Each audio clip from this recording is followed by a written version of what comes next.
It was the dead of winter, 1942. In a frozen corner of Alberta's Jasper National Park, men in heavy coats chipped away at blocks of ice under a grey Canadian sky. The temperature hovered well below zero, and the sound of axes echoed across Patricia Lake, where a strange wooden frame was slowly taking shape. To the few locals who knew about it, the project looked like a simple ice house, but the guards, the secrecy, and the Royal Navy insignia told a different story. This was not a fishing shack. It was a prototype for an aircraft carrier made of ice. The operation was known by a code name drawn from the Old Testament, Project Habakkuk, a reference to a prophet who wrote, "Behold ye among the heathen, and wonder marvelously."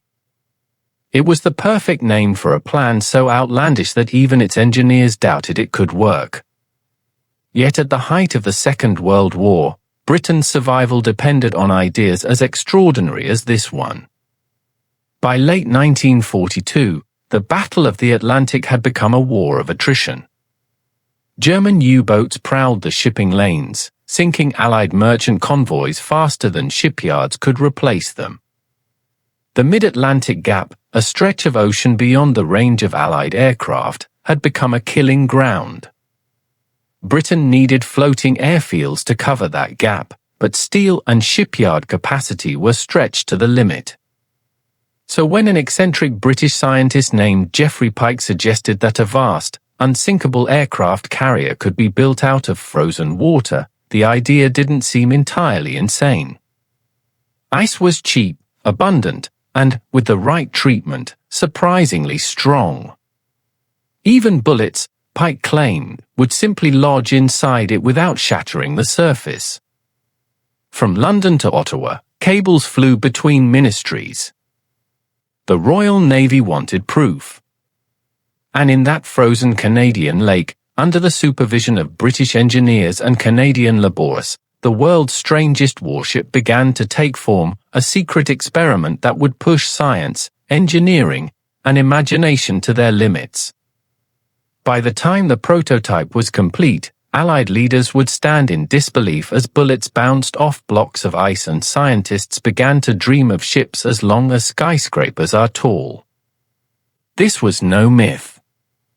It was real, and for a brief, surreal moment in history, Britain almost built it. By the closing months of 1942, the Atlantic Ocean had become the most dangerous place on Earth. Each night, in the black waters between Newfoundland and Ireland, convoys of merchant ships crept across the waves under constant threat from German submarines. The Kriegsmarine's U-boats hunted in wolf packs, coordinated by encrypted radio, attacking in groups of 6 or more. Every week, thousands of tons of food, ammunition, and fuel destined for Britain disappeared beneath the sea. The Royal Navy fought back with depth charges, sonar, and escort ships, but it was never enough. Aircraft based in Newfoundland and Northern Ireland could patrol only so far, leaving a deadly void in the middle of the ocean, a stretch of water too distant for even the longest-range planes. This was the Mid-Atlantic Gap, an invisible battlefield where convoys had no air cover, and where the U-boats reigned supreme. In late 1942, Britain was desperate. The shipyards in Glasgow and Belfast were working at capacity, churning out destroyers and escort carriers, but the losses continued. Churchill himself wrote, "The Battle of the Atlantic is the dominating factor all through the war. Never for one moment can we forget that everything happens elsewhere depends upon its outcome." He needed an idea, something bold, unconventional, perhaps even absurd, to change the balance of power at sea. The man who offered it was Geoffrey Nathaniel Joseph Pyke, a name that few in the military had ever heard, but one known in scientific and political circles for brilliance bordering on madness. Born in 1893, Pyke had studied at Cambridge before the First World War. He was an inventor, journalist, educator, and self-taught engineer, the kind of polymath who thrived in chaos. During the early years of the Second World War, Pyke joined the staff of Combined Operations Headquarters, led by Lord Louis Mountbatten, the energetic and unorthodox chief responsible for special operations. Pyke's mind never stopped working. He was fascinated by unconventional warfare, the use of science to overcome material shortages and outwit the enemy. In 1942, he began studying the properties of ice. To most people, ice was fragile and temporary, but Pyke saw potential in its simplicity. In his calculations, a floating island of frozen freshwater could be built anywhere near the Arctic, repaired easily, and made so massive that no torpedo could sink it. He argued that such a vessel could serve as a floating airfield, a platform for anti-submarine aircraft that could fill the mid-Atlantic gap. And unlike traditional carriers, it wouldn't require scarce steel or dry docks. Why build ships from metal, Pyke asked, when nature has provided a material far stronger and far cheaper, in infinite supply? Mountbatten, known for encouraging wild ideas, was intrigued. He brought Pyke's concept to Churchill, who had a lifelong fascination with experimental technology. The Prime Minister's response, written in his typically brisk tone, was, "Get on with it." From that moment, the project gained momentum. The Royal Navy assigned researchers from Admiralty's Scientific Research Division, while Mountbatten secured the support of the National Research Council of Canada, NRC, which had the facilities and climate to test the material under real winter conditions. Initial experiments quickly revealed that ordinary ice was too brittle and melted too quickly. However, a young Austrian-born scientist working in Cambridge, Dr. Max Perutz, who later became one of the world's leading biochemists, discovered that mixing ice with wood pulp or sawdust produced a strange composite that was tougher than ice and much slower to melt. The mixture contained about 86% water and 14% wood pulp. When frozen, it formed a pale, opaque substance with remarkable resilience. When bullets were fired into it, they barely penetrated. Under stress, it flexed rather than shattered. It could even be shaped, sawed, and drilled like wood. The material was christened Pykrete, a name coined by Lord Mountbatten in Pyke's honor. In early 1943, small-scale tests at Cambridge and later at the NRC in Ottawa confirmed Pykrete's potential. Blocks left in the sun took days to melt, while ordinary ice vanished within hours. When scientists attempted to crush it, Pykrete resisted deformation even under heavy loads. Suddenly, the idea didn't seem so far-fetched. As the data arrived, naval architects began drafting sketches for a full-scale prototype. The proposed ship, officially designated Project Habakkuk, would dwarf every vessel afloat. Plans envisioned a vessel 2,000 feet long, 300 feet wide, and 200 feet high, with walls 40 feet thick and a displacement exceeding 2 million tons. It would carry up to 150 aircraft, have a range of several thousand miles, and be powered by multiple diesel-electric engines driving slow-turning propellers embedded in the hull. The structure would not be a single monolith of ice. Instead, it would consist of giant Pykrete blocks molded and frozen together in layers, supported by an internal network of steel cables and insulation. To prevent melting in warmer waters, a network of refrigeration pipes would circulate coolant throughout the hull, maintaining a steady temperature of around -16 degrees Celsius 3 degrees Fahrenheit. For the Royal Navy, this floating fortress promised to solve a problem no existing ship could address. It would be virtually unsinkable, impervious to torpedoes, and capable of operating indefinitely in mid-ocean. In theory, it could even serve as a staging base for bombers and transport aircraft supporting future invasions. In London, officials whispered about it as the iceberg carrier. In Ottawa, it became Mountbatten's folly. Yet both governments authorized limited funding for preliminary testing, and by the end of 1942, plans were underway to build a small-scale model in Canada. Patricia Lake, a quiet body of water near the town of Jasper in Alberta, was chosen for its remoteness and freezing temperatures. A team of engineers, soldiers, and local workers, many unaware of the project's true purpose, began constructing a miniature version of the proposed carrier, roughly 60 feet long and 30 feet wide. By early 1943, under layers of snow and secrecy, the prototype began to rise from the lake ice. Within its wooden frame, refrigeration coils were installed to test temperature control, while Canadian technicians monitored structural stability as the seasons changed. For Pyke and Mountbatten, it was the moment when theory would meet reality. Back in Britain, Churchill was impatient. He wanted results. In his war rooms, he often asked, "What of the ice ship?" Each week, Mountbatten sent coded updates via the Canadian High Commission. The first reports were promising, the structure held firm, even through sudden thaws. The engineers found that with sufficient cooling, the Pykrete blocks could resist cracks and remain stable under heavy load. As word spread through the Allied scientific community, interest grew. American engineers from the U.S. Navy Bureau of Ships and the Office of Scientific Research and Development, OSRD, began collaborating on theoretical designs. Some proposed adapting the idea into floating radar platforms or Arctic depots. For a brief period in 1943, Project Habakkuk stood at the crossroads of Allied ingenuity, part engineering marvel, part wartime fantasy. Still, no one yet knew whether it could truly work at sea. The oceans of the North Atlantic were far harsher than a Canadian lake, and the forces acting on a ship hundreds of meters long were beyond any model's ability to replicate. But for a few crucial months, the idea of a carrier built of ice captured the imagination of generals and scientists alike.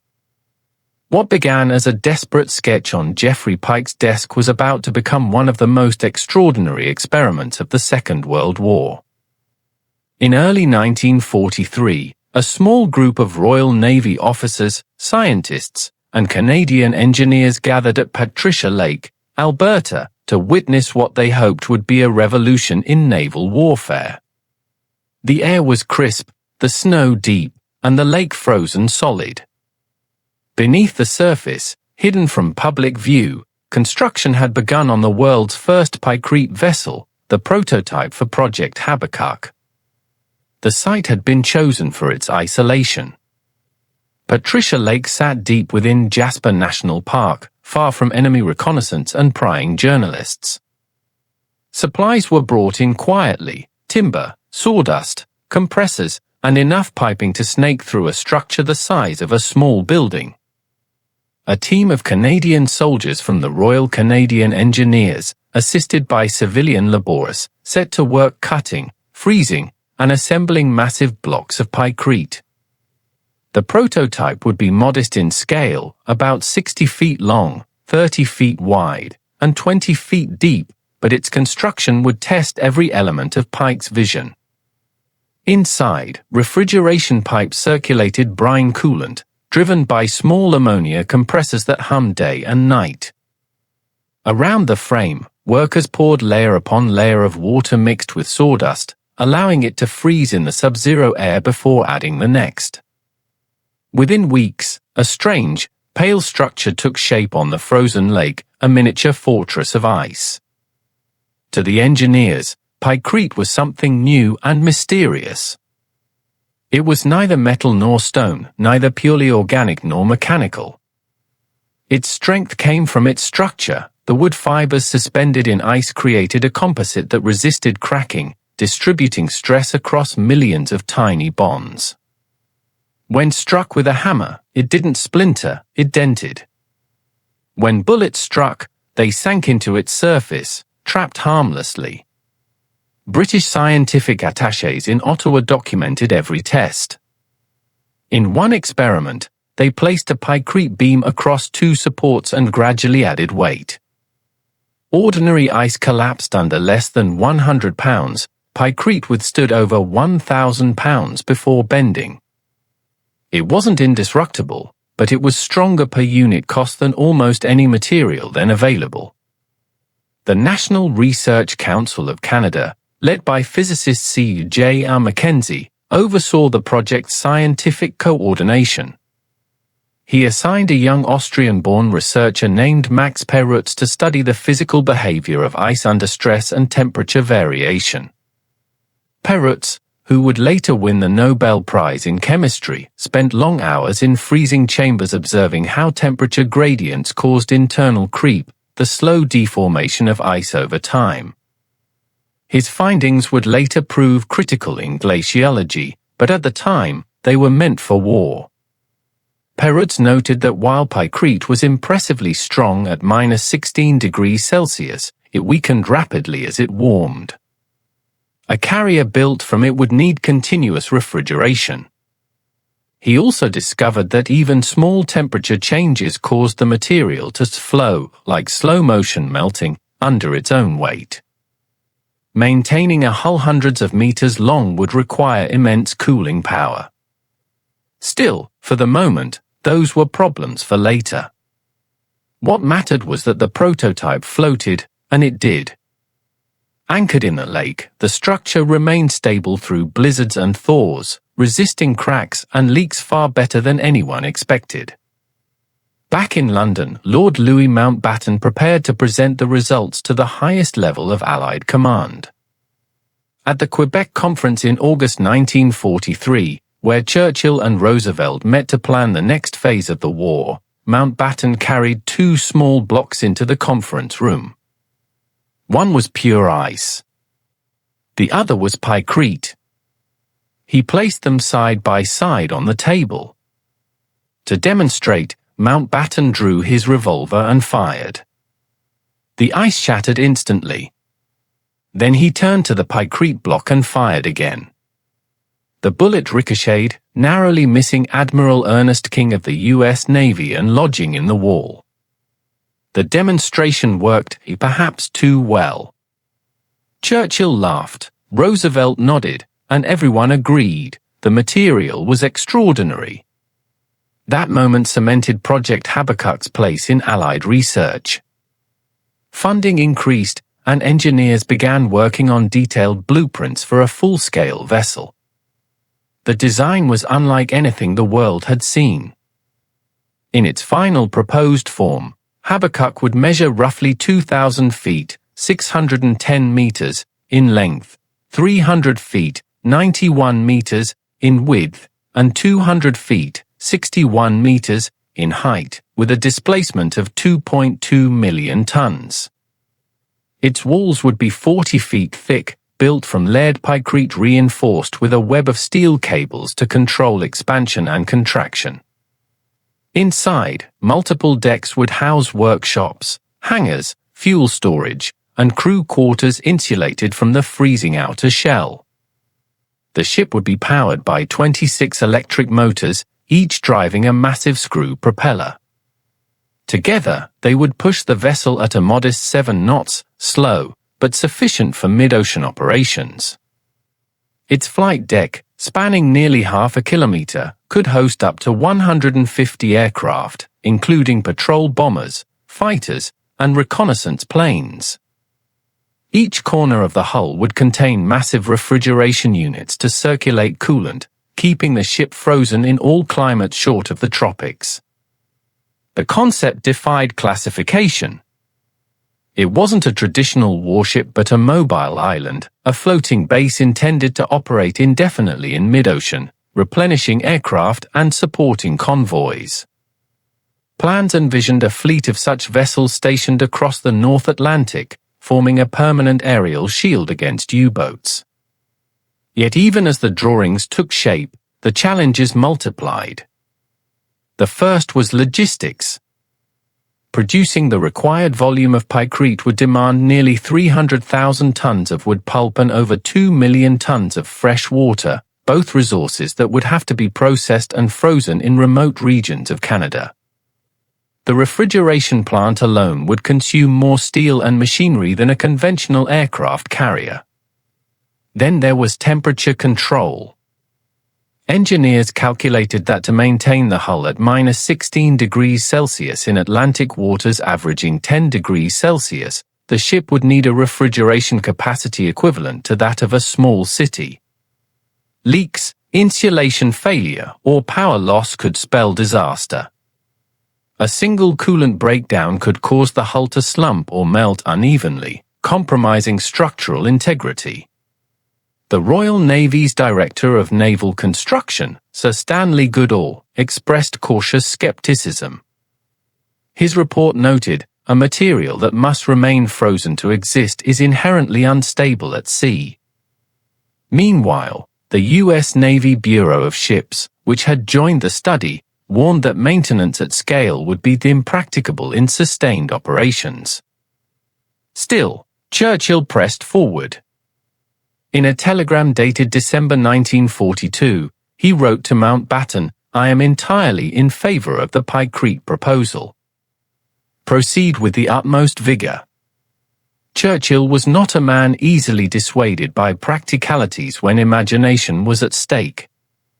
Throughout 1943, more tests were conducted. The Patricia Lake prototype endured the spring thaw, melting only partially before summer.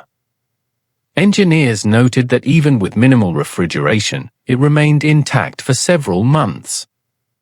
They added wooden beams and steel bracing to study load distribution, discovering that the structure could support heavy machinery when properly insulated.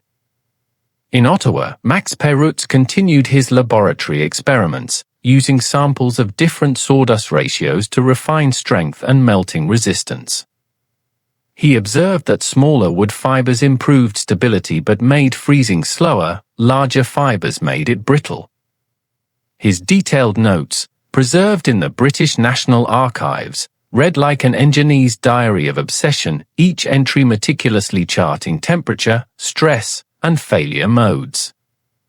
By summer, the project had its first formal evaluation by the Joint Technical Committee on Habakkuk, composed of representatives from Britain, Canada, and the United States. Their conclusions were mixed. While technically feasible, the undertaking was deemed enormously complex. The projected cost for one vessel exceeded £7 million, nearly the same as a steel carrier, and construction time was estimated at 8 months, assuming full material and manpower support. Meanwhile, the tide of war was shifting. New technologies were closing the mid-Atlantic gap faster than anyone had predicted. The introduction of long-range B-24 Liberator patrol bombers gave the Allies aerial coverage where none had existed before. Escort carriers, built on converted merchant hulls, began to patrol convoys efficiently. Radar and sonar improvement slashed U-boat effectiveness. The crisis that had inspired Habakkuk was beginning to fade. But for a brief moment, optimism persisted.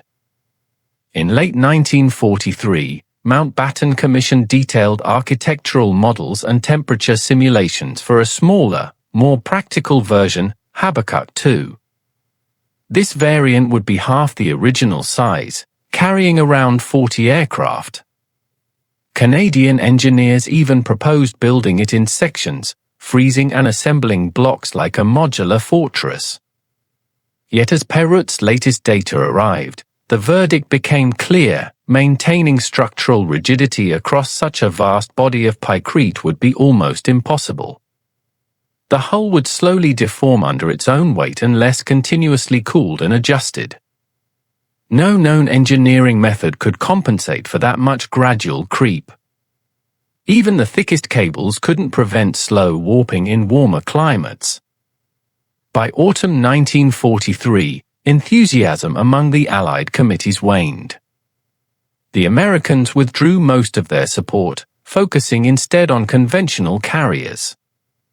The Royal Navy began cutting funding, diverting steel and manpower to D-Day preparations. Pyke, ever the visionary, proposed adapting the material for smaller Arctic outposts, but interest was gone. The Patricia Lake prototype, left untended, eventually began to sink. Its wooden frame collapsed into the lake, where it remained for decades, preserved beneath layers of silt and cold water. Still, those who had seen it remembered the improbable experiment with a sense of wonder. As one Canadian engineer recalled years later, "We built a ship that couldn't melt fast enough to fail before we proved it worked." Back in London, Geoffrey Pyke grew restless. His health declined, and his reputation faded as Project Habakkuk became a curiosity rather than a breakthrough. Yet the legacy of his imagination endured. Scientists who worked on the project went on to pioneer new materials, refrigeration systems, and cryogenic techniques. Max Perut's insights into ice mechanics would later help explain the movement of glacier and the structure of proteins, discoveries that changed modern science.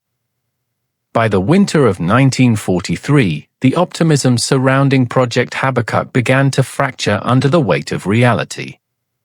What had started as a bold wartime vision was slowly revealing itself as an engineering impossibility, a dream melting in the face of logistics, physics, and progress. In London, reports from the Canadian test site painted a sobering picture. The prototype at Patricia Lake, though still afloat, was deforming under its own weight. Its interior pipes leaked brine coolant, and maintaining the temperature below freezing required constant power. Engineers had to work in freezing conditions to patch cracks that appeared as the ice shifted and expanded. When spring returned, even Canada's cold climate couldn't preserve the structure indefinitely. Meanwhile, the Joint Technical Committee on Habakkuk, composed of representatives from Britain, Canada, and the United States, was beginning to doubt whether the project could ever deliver a practical warship. Meeting minutes from November 1943 describe a steady erosion of confidence. The Canadians reported escalating material demands. Each vessel would require hundreds of thousands of tons of wood pulp, plus a continuous power supply greater than that of a small city. The Americans, already producing steel escort carriers at record pace, saw little reason to continue funding what one U.S. admiral privately called a ship made of winter. Financially, the project was collapsing under its own scale. Early estimates had placed the cost of a single Habakkuk at roughly £1 million. By late 1943, revised projections exceeded £7 million, more than a conventional steel carrier. The U.S. Navy Bureau of Ships, after reviewing detailed blueprints, concluded bluntly that construction and maintenance of a Pykrete vessel of this size is not practicable with existing resources. The British Admiralty was forced to agree. The same technological advances that had made Habakkuk seem necessary now rendered it obsolete. New long-range B-24 Liberator bombers, operating from bases in Newfoundland, Iceland, and Northern Ireland, were closing the mid-Atlantic gap, the very expanse the ice carrier was meant to patrol. By autumn, improved radar and sonar systems had tipped the balance in the Battle of the Atlantic. German U-boats were being hunted with ruthless efficiency. In a few short months, the Allies had achieved by conventional means what Habakkuk had promised in theory. For Winston Churchill, the news was disappointing but not unexpected. He had been one of the project's earliest champions, fascinated by its eccentricity and symbolic defiance, but he was also pragmatic. In a memo dated December 16, 1943, Churchill wrote, "While the project remains of scientific interest, its military necessity has greatly diminished. The scheme should be suspended, though not abandoned in spirit." Churchill's phrasing captured the sentiment perfectly. Habakkuk had been conceived in desperation. By 1944, desperation had turned to dominance. The Allied shipyards were producing escort carriers faster than the Germans could sink them. The ice carrier was no longer a lifeline, it was a relic of an earlier fear. In Canada, the remaining staff at Patricia Lake received orders to wind down operations. The refrigeration units were shut off, and the structure was left to nature. Over the following months, the prototype gradually melted into the lake, leaving behind only fragments of pipe and wood. By summer 1944, nothing visible remained above the surface. Back in Britain, Geoffrey Pyke struggled to accept the outcome. He had poured every ounce of imagination into Habakkuk, believing it could redefine warfare. When the project was cancelled, he retreated into isolation, convinced that his failure was not of science but of bureaucracy. Pyke's superiors admired his creativity but acknowledged his volatility. Mountbatten later remarked, "Pyke was a genius without discipline, a man who could see the future but never the road to reach it." For the scientists involved, among them Max Perutz, the experience was transformative. Their work on Pykrete revealed phenomena that would later inform the study of glacier and frozen materials.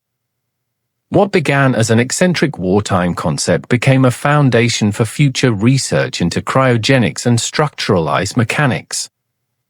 By early 1944, Project Habakkuk was officially terminated. The Canadian government filed away its reports, the British Admiralty sealed its correspondence under wartime classification. Only years later, when documents were declassified, did the public learn of the plan to build an aircraft carrier out of ice. When divers explored Patricia Lake decades later, they discovered remnants of the structure still resting on the lakebed, steel cables, piping, and fragments of the wooden frame, preserved by the cold. The water had become a tomb for one of the most extraordinary experiments of the Second World War. Project Habakkuk had begun as a bold vision of survival. It ended quietly, not with failure, but with irrelevance. The war had moved on, faster than ice could float. When Project Habakkuk was finally shelved in 1944, it disappeared as quietly as it had begun. There was no announcement, no ceremony, no official acknowledgement. The files were marked classified, the prototype was left to melt in the Canadian wilderness, and its story faded into the fog of wartime secrecy. To most of those who had worked on it, it was simply another experiment in the endless wartime race to outthink the enemy. But in truth, Habakkuk had left a legacy far greater than a sunken slab of frozen pulp.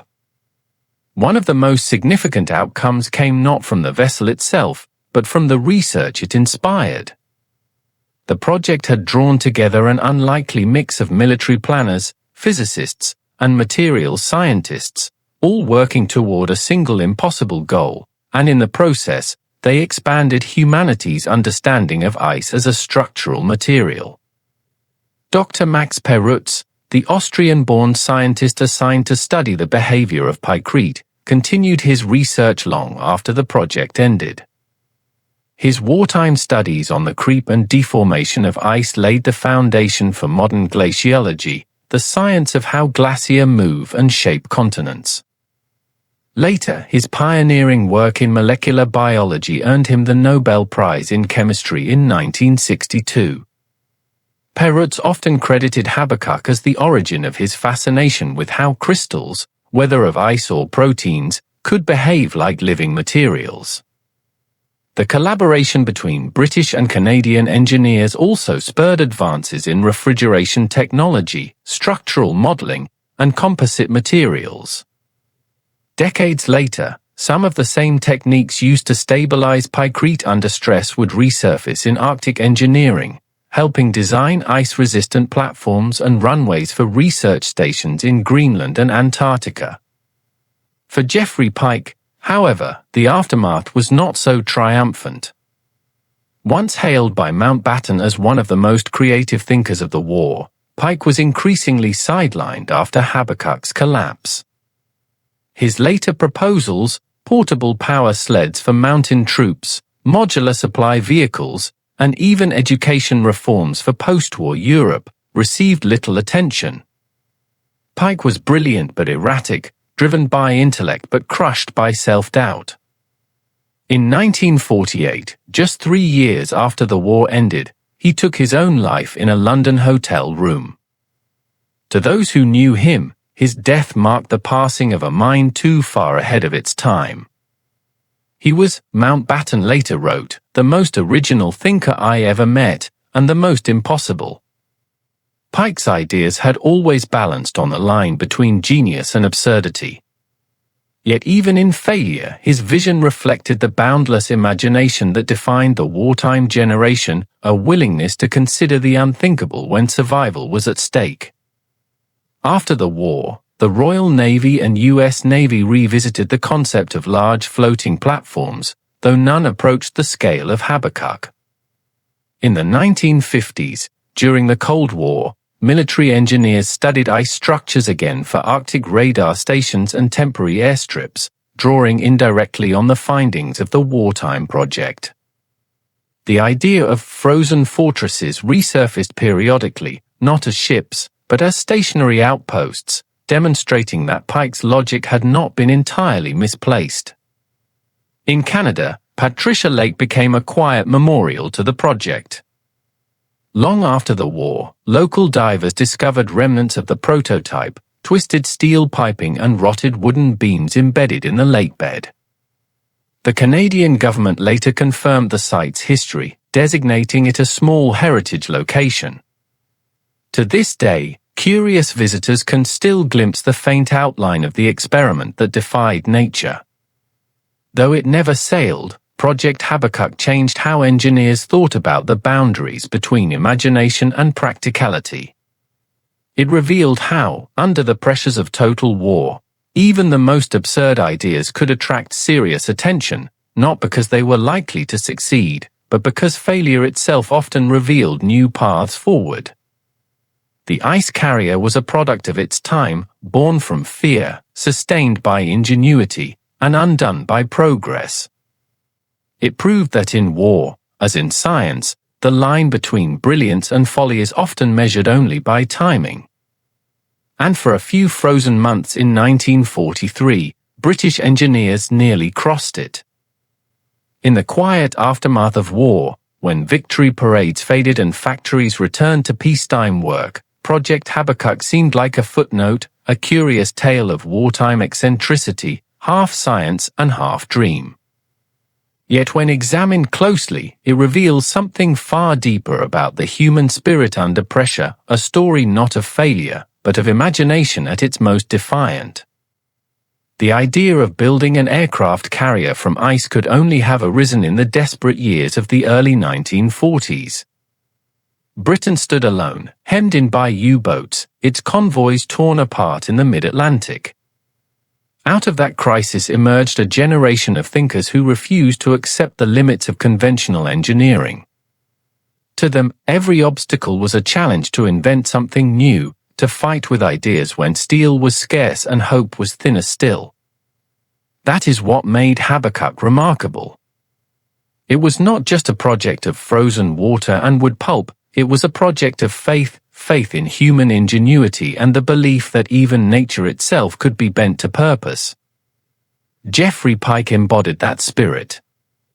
He was not a soldier, nor a politician, but a dreamer who believed that intellect could reshape warfare as surely as any weapon. His mind leapt beyond factories and blueprints, daring to imagine a ship that could not sink because it was one with the sea. When the war ended and the files were sealed, the men who had worked on Habakkuk moved on. Most of them never saw their experiment again. The prototype at Patricia Lake melted back into the water, its remains settling quietly on the lakebed, as if nature herself had absorbed the dream. Decades later, divers would rediscover its ghostly traces, twisted metal, embedded pipes, fragments of timber preserved by the cold. There, beneath the still Canadian surface, lies the last remnant of an impossible idea that almost became real. In a sense, Habakkuk's disappearance was fitting. It was never meant to endure. It was born out of crisis and melted away with victory. But its influence lived on, in the lessons learned, the science discovered, and the reminder that innovation often comes from the edge of absurdity. As Max Perutz once reflected, there is no such thing as useless research. Even the strangest experiments teach us how nature works. Today, Project Habakkuk stands as one of the most fascinating what-ifs in military history, proof that in the darkest years of war, humanity's greatest weapon was not steel or firepower, but imagination itself. In the end, no ship of ice ever crossed the Atlantic. But for a brief moment, Britain believed it could. And that belief, fragile, fleeting, and frozen in time, remains one of the most extraordinary testaments to what the human mind dares to dream when survival depends on it. History often remembers the victories. But sometimes, progress is written by the failures that melted away.